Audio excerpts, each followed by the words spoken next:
জানিয়ে দেব এই মুহূর্তে হাতে পাওয়া সর্বশেষ বাংলা সংবাদ। শুরুতেই শিরোনাম। শুরুতেই জানাবো দেশ ত্যাগ নয়, আপোষহীনতায় খালেদা জিয়া বেছে নিয়েছিলেন কারাগার। এদিকে আইন শৃঙ্খলার অবনতি হলে বিশ্বের কাছে ভুল বার্তা যাবে প্রধান উপদেষ্টা।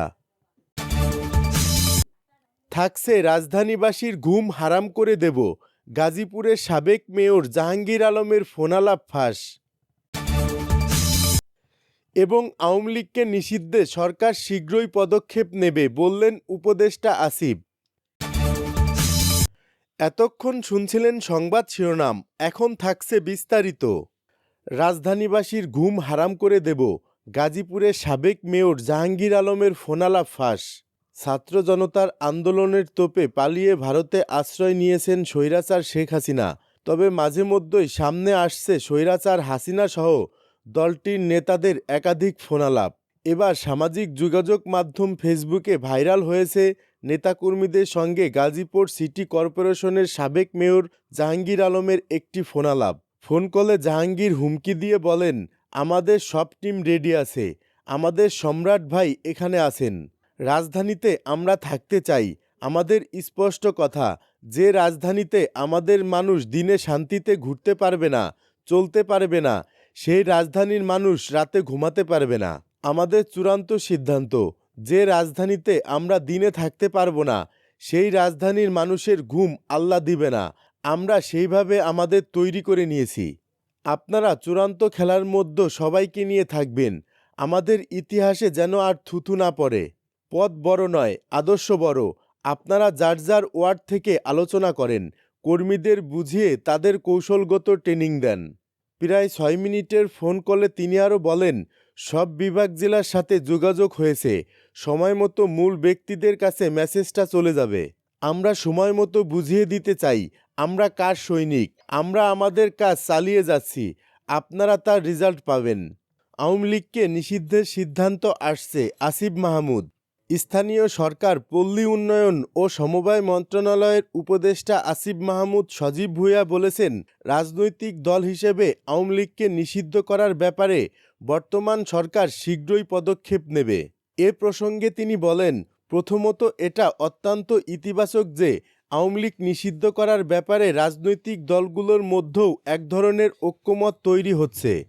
দেশের মানুষ তৎকালীন ক্ষমতাসীন ওই দলের অগণতান্ত্রিক এবং একগুঁয়েমি মনোভাব ও কার্যকলাপ মেনে নিতে পারেনি বলেই 5 আগস্টের আগে ও পরে তাদের মধ্যে দলটি নিষিদ্ধ করার বিষয়ে ঐক্যমত প্রতিষ্ঠিত হয়।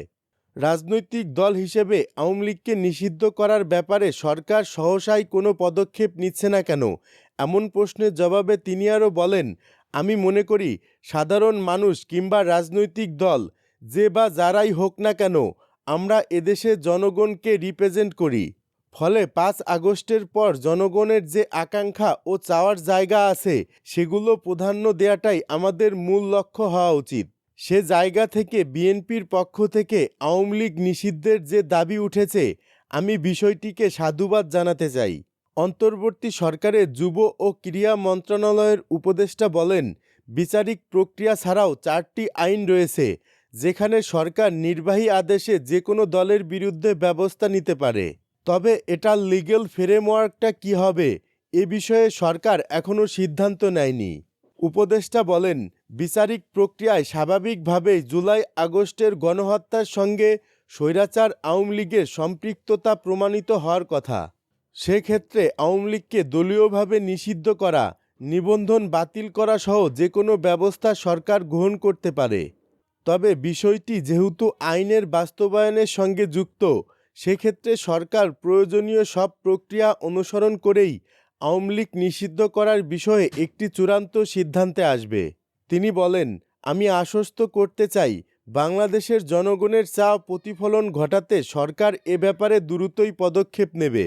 জুলাই গণ অভ্যুত্থানে নেতৃত্ব দেওয়া শিক্ষার্থীদের নতুন রাজনৈতিক দল গঠন প্রসঙ্গে সরকারের এই উপদেষ্টা বলেন, 5 আগস্টের পরিবর্তনের পরে আমরা একটি অন্তর্বর্তীকালীন সরকার গঠন করেছি। একটি গণ অভ্যুত্থান যারা ঘটায়, পরবর্তী প্রক্রিয়ার সঙ্গে তাদের সম্পৃক্ততা না থাকার কারণে আমরা অতীতে দেখেছি যে অভ্যুত্থানের অর্জনগুলো সব নষ্ট হয়ে যায়। উপদেষ্টা বলেন, ৯০-এর গণ অভ্যুত্থানের পরও মানুষের গণতান্ত্রিক অধিকার প্রতিষ্ঠিত হয়নি। এ বিষয়গুলো বিবেচনা করেই যারা স্বৈরাচার হটানোর আন্দোলনে অগ্রভাগে নেতৃত্ব দিয়েছে তারা একটি দল গঠনের চিন্তা করছে।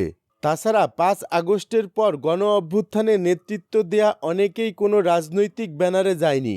বর্তমানে তাদের ভেতরেও রাষ্ট্র গঠনের স্পৃহা তৈরি হয়েছে। এই শক্তিটাকে সংহত করার জন্য একটা রাজনৈতিক দলের প্রয়োজনীয়তার কথা উল্লেখ করে তিনি বলেন, দল গঠনের সিদ্ধান্ত হলেও এ দলের কোনো নাম এখনও চূড়ান্ত হয়নি।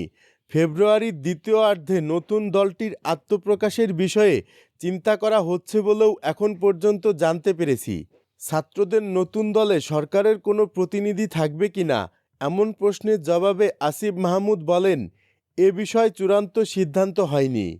তবে আমাদের নীতিগত অবস্থান হলো, বর্তমান সরকারে ছাত্র প্রতিনিধি যারা আছেন তাদের মধ্য থেকে কেউ যদি রাজনৈতিক প্রক্রিয়ায় অংশগ্রহণ করেন সেক্ষেত্রে তাদের সরকারে থাকাটা ঠিক হবে না।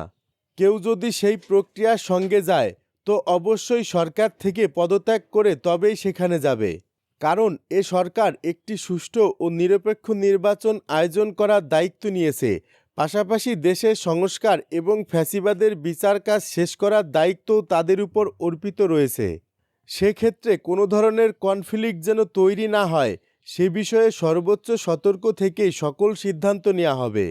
জুলাই গণ অভ্যুত্থানে নেতৃত্ব দেওয়া শিক্ষার্থীদের নতুন রাজনৈতিক দলে তিনি থাকবেন কিনা এ বিষয়ে এখনও সিদ্ধান্ত নেননি জানিয়ে আসিফ মাহমুদ বলেন, এ বিষয়ে ভাবিনি, কিছু বিষয় পর্যালোচনা করছি, সিদ্ধান্ত চূড়ান্ত হলে সবাই জানতে পারবে।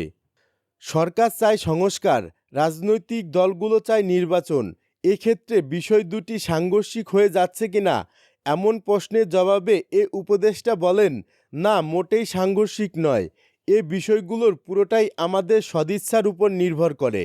এ প্রসঙ্গে তিনি বলেন, এই সরকার স্পষ্টই একটি ইতিবাচক রাজনৈতিক কাঠামো নির্মাণের দায়িত্ব নিয়ে ক্ষমতায় এসেছে। ৫ আগস্টের পরে মানুষের মধ্যে এই মনোভাবই ছিল যে কোনো একটি রাজনৈতিক দলকে যদি ক্ষমতায় বসিয়ে দেওয়া হয় তবে সেও ওই একই গতানুগতিক ধারায় কাজ করবে। তবে এসব বিষয়ে অনেকগুলো চ্যালেঞ্জ এই সরকারও ফেস করছে, কারণ সমাজের প্রত্যেকটি কাঠামোতেই স্বৈরাচারের দোসররা রয়ে গেছে। আসিফ মাহমুদ বলেন, সংস্কার কমিশনে যে ৬টি রিপোর্ট দেওয়া হয়েছে এই রিপোর্টগুলো যথাযথ স্টেক হোল্ডারের কনসালটেশনের মাধ্যমে বাস্তবায়নের মধ্য দিয়ে একটি সুষ্ঠু নির্বাচনের মাঠ তৈরি হতে পারে। উপদেষ্টা আরও বলেন, যে রাজনৈতিক দলগুলো শেখ হাসিনার সময় বলে আসছিল বিদ্যমান কাঠামোতে নির্বাচন সম্ভব নয়, তারা এখন আবার একই বিদ্যমান কাঠামোতে নির্বাচনের কথা কেন গ্রাউন্ড থেকে বলছে, এটা আমার কাছে স্পষ্ট নয়। সেটাও তাদেরকে স্পষ্ট করতে হবে। একই সংবিধান আইনকানুন রেখে নির্বাচন করলে সেটা স্বৈরাচার শেখ হাসিনার আমলের নির্বাচন থেকে কতটা আলাদা হবে সেটা আমার বোধগম্য নয়।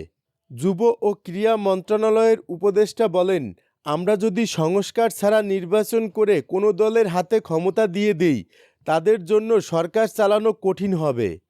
এ কারণেই ৬টা সংস্কার কমিশনকে প্রাধান্য দেওয়া হচ্ছে, কারণ এগুলো শাসনতান্ত্রিক। বাকি সংস্কারগুলোও জনস্বার্থমূলক, সেগুলোও সমান গুরুত্বপূর্ণ। সুতরাং আমরা মনে করি এখানে মিনিংফুল সংস্কারের মাধ্যমেই নির্বাচনের সুষ্ঠু পরিবেশ নিশ্চিত হতে পারে এবং সংস্কার কার্যক্রম ও আওয়ামী লীগের দৃশ্যমান বিচারের মাধ্যমেই নির্বাচনের ক্ষেত্র প্রস্তুত হবে।